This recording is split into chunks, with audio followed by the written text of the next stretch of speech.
Yes, I believe for possible impacts of climate change with sea level rise and changes in rainfall patterns, we have to adapt to that.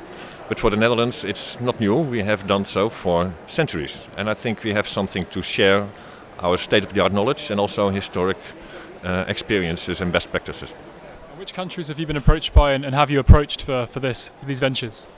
We work together with other low-lying countries like Bangladesh and Indonesia and Mozambique, but also with developed countries in Europe and United States, and where we also provide advice and sharing our knowledge, and we also learn from those other countries.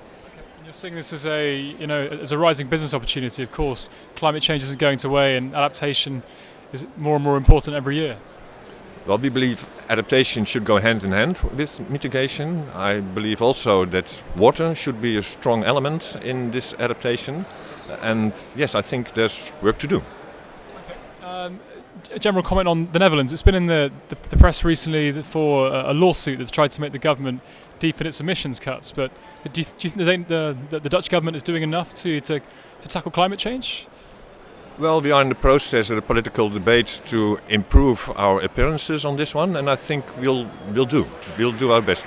And is that sort of debate getting out to the average person in the street? Are they interested about climate change in this particular case, which I think was brought by Agenda, if you're familiar about it?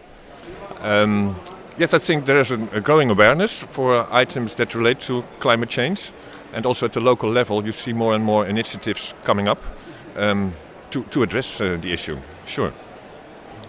And so climate finance, of course, is naturally very important to an agreement. There's developing countries want 100 billion by 2020 from wealthy countries. But for you, I mean, you're clearly interested in evidence of adaptation finance in a Paris deal?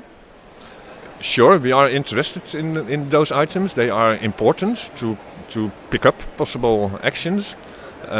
We also do look into possible innovative alternatives for financing constructions. But of course, we are not the first one to touch upon them. We are the knowledge providers for those who are willing to act. Could you speak more specifically about these innovative solutions? So what are they?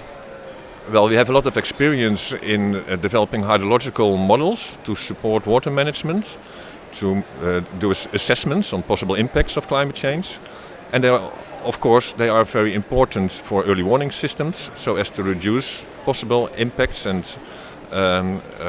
loss and damages from extreme weather events. They can also be used to track progress on commitments and targets, also the Sustainable Development Goals. And such instruments we develop jointly with other expert institutes like the World Resource Institute and universities. That's part of it. We also provide solutions in providing advice on how to have nature-based solutions, natural infrastructure, on how to have smart management of peatlands, so as to reduce CO2 emissions, but also to reduce subsidence.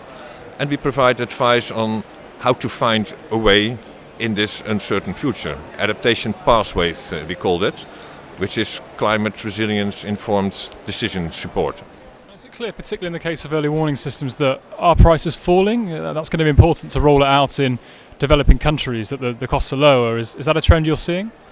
I think the more we know and the better we can use our joint efforts, it will lower prices, of course. And I think that's also the way forward, to join forces and to work together. And there are a number of alliances where knowledge institutes do work together and share their experiences, such as the Delta Alliance, the Alliance for Global Water Adaptation, the Global Water Partnership and UNEP.